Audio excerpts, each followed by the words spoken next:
ഞാൻ ഉണ്ടാക്കി ബിരിയാണിയെ കഴിച്ചു നോക്കിട്ട് പറയാം എങ്ങനെയുണ്ടെന്ന്. വെള്ളം എടുത്തില്ല, വെള്ളം എടുത്തിട്ട് വരാം. ഇത് നല്ലതാണെന്ന് പറഞ്ഞാൽ അവള് വീണ്ടും ഉണ്ടാക്കും. അഴുക്കാണെന്ന് പറഞ്ഞാലോ അമ്മോ കഴിച്ചില്ലേ? കഴിക്കാൻ പോവാ. അരി അങ്ങോട്ട് വെന്തിട്ടില്ലല്ലേ? അപ്പൊ ബിരിയാണി കൊള്ളത്തില്ലേ? ബിരിയാണി കൊള്ളാം, അരി വെന്തിട്ടില്ലെന്ന്. അരിക്കാരുടെ കുഴപ്പമല്ലേ?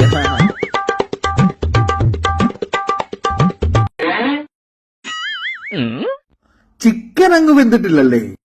അപ്പൊ ബിരിയാണി കൊള്ളത്തില്ല. ബിരിയാണി കൊള്ളാം, ചിക്കൻ വെന്തിട്ടില്ലെന്നല്ലേ പറഞ്ഞുള്ളൂ. ബിരിയാണി അടിപൊളിയാ. ഈ ചിക്കൻ എവിടെ പഠിച്ചേ? സാബുച്ചേന്റെ കുഴപ്പമാ, മോണ കുറ്റമൊന്നുമില്ല. ബിരിയാണി സൂപ്പറല്ലേ? മസാല കൊള്ളത്തില്ലെന്ന് തോന്നല്ലേ?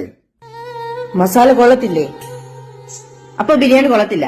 ബിരിയാണി കൊള്ളാന്ന്, മസാല സണ്ടാഴിവോ പാസത്താല് നാനും സുന്ദരിയാണ്